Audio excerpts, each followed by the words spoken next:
ಅವ್ರ ಪಾಪ ಏನ್ ಮಾಡಿದ್ರು ಅಂದ್ರೆ ಅವರ ಕಿಮೋನೋನ ವೇರ್ ಮಾಡಿ ನನಗೆ ಅಂದ್ರೆ ಹೇಳಿಕೊಟ್ರು ಹೇಗೆ ಹೇಗೆ ಹಾಕೋದು. ಬಟ್ ಯುಕಟ ಹಾಗಲ್ಲ, ಸಿಂಪಲ್ ಇದೆ. ಇದನ್ನ ಹಾಕ್ಲಿಕ್ಕೆ ಕೂಡ ಸುಲಭ. ರಾಂಗ್ ಆಗಿದ್ರೆ ನಾನು ರಾಂಗ್ ಆಗಿ ಇನ್ಫಾರ್ಮೇಶನ್ ಕೊಡ್ಬಾರ್ದಲ್ವಾ, ಅದಕ್ಕೋಸ್ಕರ ಆಲ್ಮೋಸ್ಟ್ ಎಲ್ಲಾನು ಇದೇ ಶೇಪ್ ಅಲ್ಲಿ ಇರ್ತದೆ, ಇದೇ ತರ ಇರ್ತದೆ. ಸೊ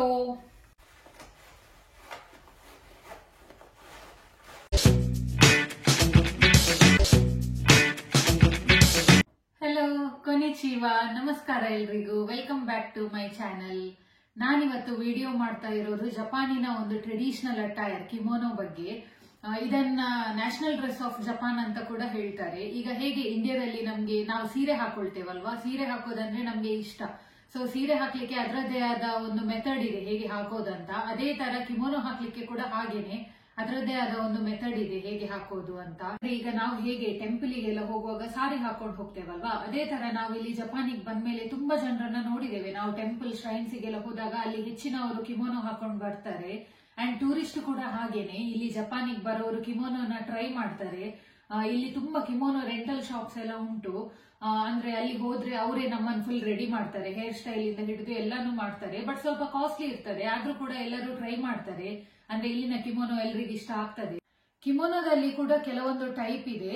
ಅಂದ್ರೆ ಈಗ ಇಲ್ಲಿನ ಅವರದ್ದು ಕೆಲವೊಂದು ಸ್ಪೆಷಲ್ ಒಕೇಶನ್ ಎಲ್ಲ ಇರ್ತದೆ ಅಲ್ವಾ, ಅದಕ್ಕೆ ಅವ್ರು ಹಾಕೊಳ್ಳೋ ಕಿಮೋನೋ ತುಂಬಾ ಗ್ರ್ಯಾಂಡ್ ಆಗಿರ್ತದೆ. ಅಂಡ್ ಅದಕ್ಕೆ ಪ್ರೈಸ್ ಕೂಡ ಹಾಗೇನೆ ತುಂಬಾ ಕಾಸ್ಟ್ಲಿ ಇರ್ತದೆ, ಲ್ಯಾಕ್ಸ್ ಅಲ್ಲಿ ಇರ್ತದೆ ಅಂತೆ.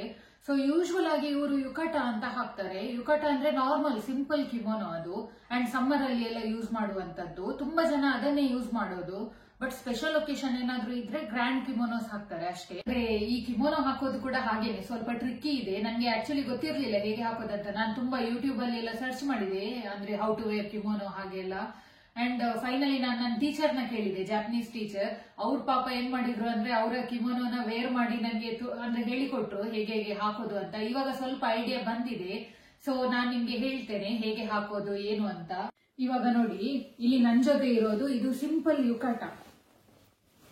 ನೋಡ್ಬೋದು ಇಲ್ಲಿ. ಇದು ನಮ್ಗೆ ಎಲ್ಲ ಕಲರ್ಸ್ ಅಲ್ಲೂ ಸಿಗುತ್ತೆ. ನಮ್ಗೆ ಯಾವ ಕಲರ್ ಬೇಕು ಅದೆಲ್ಲ ಕಲರ್ ಅಲ್ಲೂ ಸಿಗುತ್ತೆ. ನಂಗೆ ಈ ಕಲರ್ ಇಷ್ಟ ಆಯ್ತು, ಸೊ ಹಾಗಾಗಿ ತಂದೆ. ಇದು ನೋಡುವಾಗ ನಿಜವಾಗ್ಲೂ ಅರ್ಥ ಆಗಲ್ಲ ಹೇಗೆ ಹಾಕೋದು ಏನು ಅಂತ. ನಮ್ ಕಡೆ ನೈಟಿ ಇದೆ ಅಲ್ವಾ, ಅದೇ ತರ ಕಾಣ್ತಾ ಇದೆ. ಈ ತರ ಇರ್ತದೆ ನೋಡಿ. ಇದು ಆಕ್ಚುಲಿ ಯುಕಟ. ಇದು ಸಿಂಪಲ್ ಆಗಿರೋ ಯುಕಟ. ಅಂಡ್ ಇದಕ್ಕೆ ಇದು ಓಬಿ ಅಂತ ಒಂದು ಬರುತ್ತೆ. ಇದನ್ನ ಈ ತರ ಬೆಲ್ಟ್ ತರ ಇದು ನೋಡಬಹುದು. ಇದಕ್ಕೆ ಓಬಿ ಅಂತ ಹೇಳ್ತಾರೆ. ಇದು ನಾವು ಯುಕಟ ಹಾಕುವಾಗ ಹಾಕೊಳ್ಳೋ ಸ್ಯಾಂಡಲ್, ಇದೇ ತರ ಸ್ಯಾಂಡಲ್ ನ ಹಾಕೊಳ್ಳೋದು. ಸೊ ಅದಕ್ಕಂತಾನೆ ಸಪರೇಟ್ ಸ್ಯಾಂಡಲ್ ಕೂಡ ಇದೆ. ಹಾಗೆ ಇದು ಪರ್ಸ್ ಎಷ್ಟು ಕ್ಯೂಟ್ ಆಗಿದೆ ಅಲ್ವಾ. ಇದು ಅಂದ್ರೆ ಯುಕಟ ಹಾಕುವಾಗ ಇಟ್ಕೊಳ್ಳೋ ಪರ್ಸ್ ಈ ತರ ಇರ್ತದೆ. ಸೊ ಇದೆಲ್ಲಾನು ಬೇಕು. ಅಂದ್ರೆ ಯುಕಟ ಕಿಮೋನೋ ಹಾಕೊಳ್ಳೋದಂದ್ರೆ ಇದೆಲ್ಲಾನು ಬೇಕು. ಇದೆಲ್ಲ ಇದ್ರೇನೆ ಒಂದು ಕಂಪ್ಲೀಟ್ ಸೆಟ್ ಅದು. ಸೊ ಈಗ ಸ್ಟಾರ್ಟ್ ಮಾಡುವ. ನಾನು ಹೇಳ್ತೇನೆ ಹೇಗೆ ಹಾಕೋದು ಅಂತ. ಇಲ್ಲಿ ನೋಡಿ ಯುಕಟ ಇದೆ. ಅಂಡ್ ನಮ್ಗೆ ಓಬಿ ಬೇಕು. ಇಲ್ಲಿ ನೋಡಿ ಓಬಿ ಇದೆ.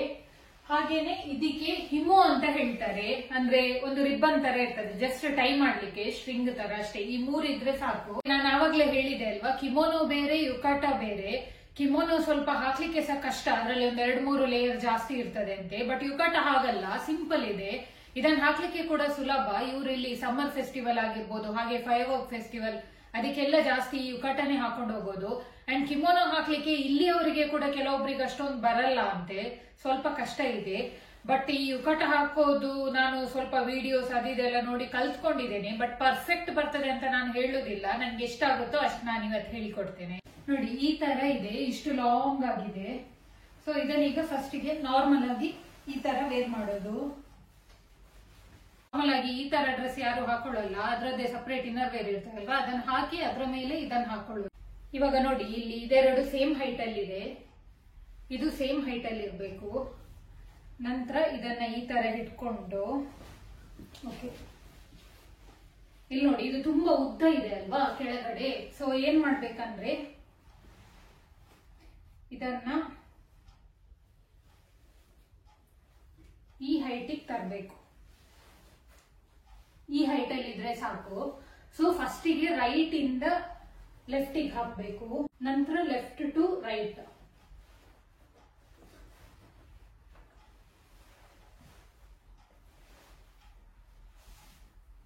ಅದೇ ಹೈಟ್ ಅಲ್ಲಿ ಲೆಫ್ಟ್ ಟು ರೈಟ್ ಹಾಕಬೇಕು. ನೋಡಿ ಈ ತರ, ಈ ಹೈಟ್ ಅಲ್ಲಿ ಇದು ಸೈಡ್ ಬರಬೇಕು, ರೈಟ್ ಸೈಡ್.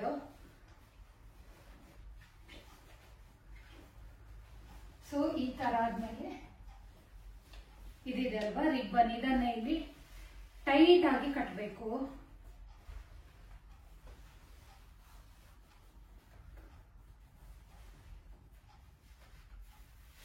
ಇದು ಸ್ವಲ್ಪ ಟೈಟ್ ಆಗಿರ್ಬೇಕು, ಯಾಕಂದ್ರೆ ಇದೇ ಮೇನ್.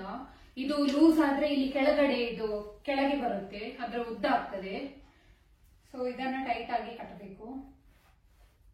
ಇವಾಗ ಏನಂದ್ರೆ ಇದನ್ನ ನಾವು ಸರಿ ಮಾಡ್ಕೊಳ್ಬೇಕು. ಇದು ಒಳಗೆ ಸೈಡ್ ಇದ್ದು ರೈಟ್ ಟು ಲೆಫ್ಟ್ ಇರಬೇಕು. ಹಾಗೇನೆ ಇದು ನಾವು ಸಾರಿ ಹಾಕ್ತೇವಲ್ವಾ, ಲೆಫ್ಟ್ ಟು ರೈಟ್, ಅದೇ ತರ. ಇದು ಆಕ್ಚುಲಿ ಈಗ ನಂಗೆ ಒಬ್ಳಿಗೆ ಸ್ವಲ್ಪ ಕಷ್ಟ ಆಗ್ತಾ ಉಂಟು, ಯಾಕಂದ್ರೆ ನಾನು ಕೂಡ ಫಸ್ಟ್ ಟೈಮ್ ಅಲ್ವಾ ಟ್ರೈ ಮಾಡ್ತಾ ಇರೋದು. ಸೊ ಹಾಗಾಗಿ ಬಟ್ ನೋಡುವ, ಟ್ರೈ ಮಾಡುವ. ಇದನ್ನ ಕರೆಕ್ಟ್ ಆಗಿ ನೋಡಿ, ಇಲ್ಲಿಂದ ಬೇಕಾದ್ರೂ ನಾವು ಸ್ವಲ್ಪ ಸರಿ ಮಾಡ್ಕೊಳ್ಬಹುದು. ಸೈಡಲ್ಲಿ ಎಲ್ಲ ಎರಡು ಸೈಡಲ್ಲೂ ಈ ತರ ಇರ್ತದೆ ನೋಡಿ, ಇಲ್ಲಿ ನೋಡಬಹುದು. ಸೊ ಹಿಂದ್ಗಡೆ ಕೂಡ ಹಾಗೇನೆ, ಹಿಂದ್ಗಡೆ ಕೂಡ ಕರೆಕ್ಟ್ ಆಗಿ ಸೆಟ್ ಮಾಡ್ಕೋಬೇಕು.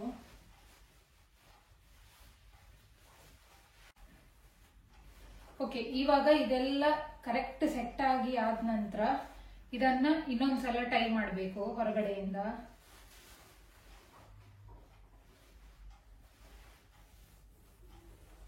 ಸೊ ಈ ತರ ಟೈ ಮಾಡಬೇಕು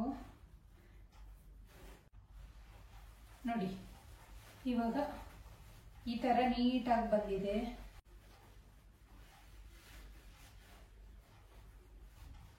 ಈಗ ರಿಯಲ್ ಟಾಸ್ಕ್, ಯಾಕಂದ್ರೆ ಓಬಿ ಹಾಕ್ಲಿಕ್ಕೆನೆ ಸ್ವಲ್ಪ ಕಷ್ಟ.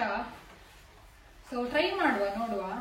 ಇದೇನಂದ್ರೆ ನೋಡಿ, ಎರಡು ಸೈಡ್ ಕೂಡ ನಮ್ಗೆ ಯೂಸ್ ಮಾಡಬಹುದು. ಬಟ್ ನಾನು ಈ ಕಟಗೆ ಬ್ಲಾಕ್ ಮ್ಯಾಚ್ ಆಗ್ತದೆ, ಸೊ ಹಾಗಾಗಿ ನಾನು ಬ್ಲಾಕ್ ಅಲ್ಲಿ ಮಾಡ್ತೇನೆ.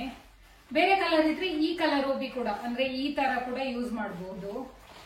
ಇದರಲ್ಲಿ ಡಿಫ್ರೆಂಟ್ ಟೈಪ್ ಟ್ರೈ ಮಾಡ್ತಾರೆ, ಕೆಲವೊಂದು ಸ್ಟೈಲ್ ಹಾಕ್ತಾರೆ, ನಾನು ನೋಡಿದ್ದೇನೆ.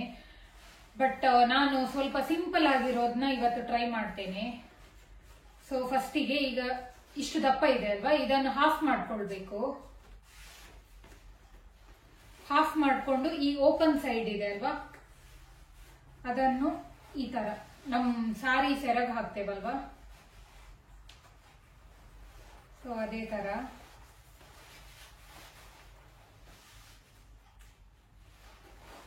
ಒಂದು ಇಷ್ಟು ಉದ್ದ ತಗೋತೇನೆ. ನಂತರ ಇಲ್ಲಿ ನೋಡಿ, ಟ್ರಯಾಂಗಲ್ ಶೇಪ್ ಬರ್ಬೇಕು. ಇಲ್ಲಿ ನೋಡಬಹುದು ಟ್ರಯಾಂಗಲ್ ಬಂದಿದೆ, ಈ ತರ ಟ್ರಯಾಂಗಲ್ ಶೇಪ್ ಬರ್ಬೇಕು. ಸೊ ಇದು ಆಕ್ಚುಲಿ ಒಬ್ಳಿಗೆ ಸ್ವಲ್ಪ ಕಷ್ಟ ಆಗ್ತಾ ಇದೆ. ಸೊ ಒಂದು ರೌಂಡ್ ತಗೊಂಡ್ ಬಂದು ಎಷ್ಟು ಟೈಟ್ ಆಗುತ್ತೆ ಅಷ್ಟು ಟೈಟ್ ಹಾಕ್ಬೇಕಿದು, ಯಾಕಂದ್ರೆ ಲೂಸ್ ಆದ್ರೆ ಸ್ವಲ್ಪ ಕಷ್ಟ. ಸೊ ಇದನ್ನ ಇನ್ನೊಂದು ರೌಂಡ್ ತಗೊಂಡು ಹೋಗ್ತಾ ಇದ್ದೇನೆ.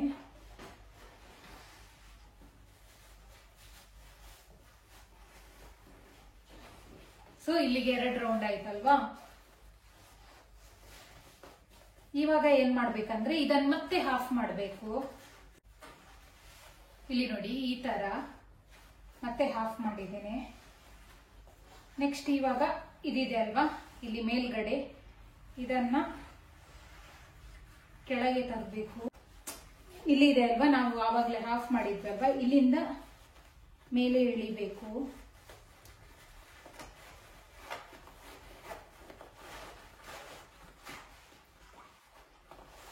ಸೊ ನೋಡಿ, ಈ ತರ ಬಂದಿದೆ. ಸೊ ಇದನ್ನ ಈ ತರ ಒಂದು ಗಂಟು ತರ ಐತೆ. ಈಗ ಇಲ್ಲಿ ಟೈಟ್ ಮಾಡ್ಕೊಂಡೆ, ಎಷ್ಟು ಟೈಟ್ ಆಗುತ್ತೋ ಅಷ್ಟು ಟೈಟ್ ಮಾಡ್ಕೊಂಡೆ ನಾನು. ಸೊ ನೆಕ್ಸ್ಟ್ ಏನಂದ್ರೆ ಇದಿದೆ ಅಲ್ವಾ, ಇದರಲ್ಲಿ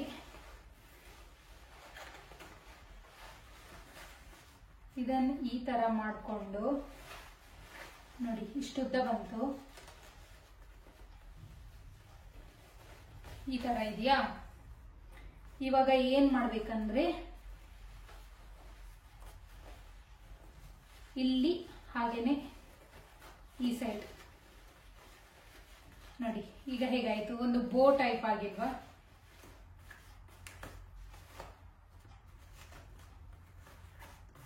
ನೋಡಿ ಈ ತರ ಬಂತು. ಮಿಡಲ್ ಆಗಿದೆ ಅಂತ ಅನ್ಕೊಳ್ತೀನಿ, ಮಿಡಲ್ ಅಲ್ಲಿ ಇದೆ ಅಂತ ನನಗೆ ಅಂದ್ರೆ ಗೊತ್ತಾಗ್ತಾ ಇಲ್ಲ. ಸೊ ಬೇರೆಯವರಿಗಾದ್ರೆ ಹಾಕಿ ತೋರಿಸ್ಬೋದು, ಇದು ನಾನು ನಂಗೇನೆ ಹಾಕೊಳ್ತಾ ಇದ್ದೇನಲ್ವಾ, ಸೊ ಅಷ್ಟಾಗಿ ಗೊತ್ತಾಗ್ತಾ ಇಲ್ಲ. ಓಕೆ, ಇದು ಸೆಂಟರ್ ಅಂತ ಅನ್ಕೊಳ್ತೇನೆ. ಸೊ ಈ ಬೆಲ್ಟ್ ಇದೆ ಅಲ್ವಾ, ಅದನ್ನ ಮತ್ತೆ ಒಂದು ರೌಂಡ್ ಹಾಕಬೇಕು. ಸೊ ಇದನ್ನ ಒಂದು ರೌಂಡ್ ಹಾಕಿ ಈ ಕಡೆಯಿಂದ ಮೇಲೆ ತರ್ತೇನೆ.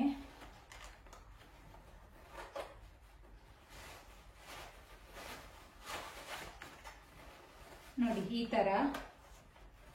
ನಂತರ ಇನ್ನೊಂದ್ಸಲ ಅದೇ ತರ ಹಾಕಿ ಅಲ್ಲಿಂದಲೇ ಮೇಲೆ ತರ್ತೇನೆ.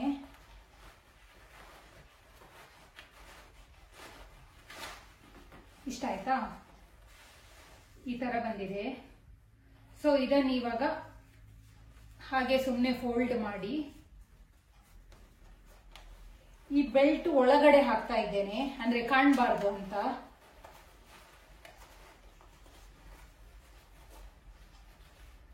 ಈ ಬೋ ಹೇಗೆ ಬಂದಿದೆ ಅಂತ ನಂಗೆ ಗೊತ್ತಾಗ್ತಿಲ್ಲ ಆಕ್ಚುಲಿ.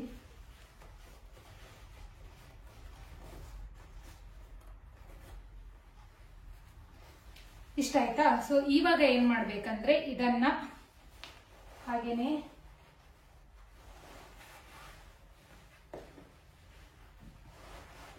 ಬ್ಯಾಕ್ ಸೈಡ್ ಬೆಲ್ಟ್ ಅನ್ನ ತಿರುಗಿಸಿ ಇದನ್ನ ಬ್ಯಾಕ್ ಸೈಡ್ ತಗೊಂಡು ಹೋಗ್ಬೇಕು. ಎಸ್, ಒಂದು ಮಟ್ಟಿಗೆ ಹಾಕಿದ್ದೇನೆ ಅಂತ ಅನ್ಕೊಳ್ತೇನೆ, ಬಟ್ ಹಿಂದ್ಗಡೆ ಹೇಗೆ ಬಂದಿದೆ ಅಂತ ನನಗೆ ಗೊತ್ತಾಗ್ತಿಲ್ಲ. ಹೋಪ್ ಇದು ಕರೆಕ್ಟ್ ಆಗಿ ಬಂದಿದೆ ಅಂತ ಅನ್ಕೊಳ್ತೇನೆ. ಅಂಡ್ ಇನ್ನೊಂದೇನಂದ್ರೆ ಈ ಬ್ಲಾಗ್ ಅಪ್ಲೋಡ್ ಮಾಡೋಕ್ಕಿಂತ ಮುಂಚೆ ನಾನು ನನ್ನ ಟೀಚರ್ನ ಒಮ್ಮೆ ಕೇಳ್ತೇನೆ, ಯಾಕಂದ್ರೆ ಇದು ಸುಮ್ನೆ ರಾಂಗ್ ಆಗಿದ್ರೆ ನಾನು ರಾಂಗ್ ಆಗಿ ಇನ್ಫಾರ್ಮೇಶನ್ ಕೊಡಬಾರ್ದಲ್ವಾ, ಅದಕ್ಕೋಸ್ಕರ. ಅವರು 80 to 85% ಸರಿಯಾಗಿದೆ ಅಂತ ಹೇಳಿದ್ರೆ ಕೂಡ ನಾನು ಡೆಫಿನೆಟ್ಲಿ ಬ್ಲಾಗ್ ನ ಅಪ್ಲೋಡ್ ಮಾಡ್ತೇನೆ. ಇಲ್ಲ ಅಂದ್ರೆ ನೋಡುವ, ನೆಕ್ಸ್ಟ್ ಟೈಮ್ ಇನ್ನೊಮ್ಮೆ ಟ್ರೈ ಮಾಡ್ತೇನೆ, ಏನ್ ರಾಂಗ್ ಆಗಿದೆ ಅಂತ ಕೇಳಿ ಮತ್ತೆ ಟ್ರೈ ಮಾಡ್ತೇನೆ. ಬಟ್ ಇದು ಕರೆಕ್ಟ್ ಇದೆ ಅಂತ ಅನ್ಕೊಂಡಿದ್ದೇನೆ ನಾನು. ಈ ಯುಕಾಟ ವೇರ್ ಮಾಡ್ತಾರಲ್ವಾ, ಅದಕ್ಕೆ ಯಾವ್ದ್ಯಾವ್ದು ಸ್ಯಾಂಡಲ್ಸ್ ನ ಹಾಕಿದ್ರೆ ಆಗಲ್ಲ, ಅದಕ್ಕೆ ಅಂತಾನೆ ಸಪರೇಟ್ ಆಗಿರೋ ಸ್ಯಾಂಡಲ್ಸ್ ಇದೆ. ಈ ತರ ಇರ್ತದೆ ಎಲ್ಲಾನು, ಆಲ್ಮೋಸ್ಟ್ ಅಂದ್ರೆ ಬೇರೆ ಬೇರೆ ಡಿಸೈನ್ಸ್ ಅಲ್ಲಿ ಬರ್ತದೆ, ಬಟ್ ಆಲ್ಮೋಸ್ಟ್ ಎಲ್ಲಾನು ಇದೇ ಶೇಪ್ ಅಲ್ಲಿ ಇರ್ತದೆ, ಇದೇ ತರ ಇರ್ತದೆ. ಸೊ ನೋಡ್ಬೋದು ಮ್ಯಾಚಿಂಗ್.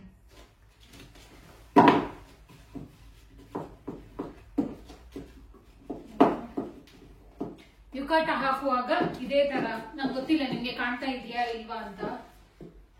ಸೊ ನೋಡ್ಬೋದು ಈ ತರ ಸ್ಯಾಂಡಲ್ ನ ವೇರ್ ಮಾಡ್ತಾರೆ. ಆಕ್ಚುಲಿ ಇದಕ್ಕೆ ವೈಟ್ ಸಾಕ್ಸ್ ಕೂಡ ಹಾಕ್ಬಹುದು, ಇಲ್ಲಾಂದ್ರೆ ಹಾಗೇನು ಕೂಡ ಹಾಕ್ಬಹುದು. ನೋಡಿ ಸಪರೇಟ್ ಪರ್ಸ್ ಬರ್ತದೆ, ಅಂದ್ರೆ ಪೌಚ್ ಏನ್ ಹೇಳ್ತಾರೆ ಇದಕ್ಕೆ, ಹ್ಯಾಂಡ್ ಬ್ಯಾಗ್ ತರ ಚಿಕ್ಕದು. ಸೊ ಈ ತರ ಹಿಡ್ಕೊಳ್ತಾರೆ ಯುಕಾಟ ಹಾಕುವಾಗ. ಈ ತರದ್ ಆಕ್ಚುಲಿ ತುಂಬಾ ಕ್ಯೂಟ್ ಆಗಿರೋದಿದೆ ಅವರದ್ದು, ಬಟ್ ನನ್ಗೆ ಇದು ಸಿಕ್ತು, ಸೊ ಇದನ್ನ ತಂದೆ. ಇದನ್ನ ನಾನು ಇಂಡಿಯಾಗೆ ಹೋದ್ಮೇಲೆ ಬೇರೆ ಡ್ರೆಸ್ಸಿಗೆ ಕೂಡ ಇಟ್ಕೊಳ್ಬಹುದು, ಹಾಗಾಗಿ ಈ ಡಿಸೈನ್ ನ ತಂದೆ. ಬೇರೆ ಬೇರೆ ಡಿಸೈನ್ ಇತ್ತು ಇದ್ರಲ್ಲಿ ಕೂಡ, ಬಟ್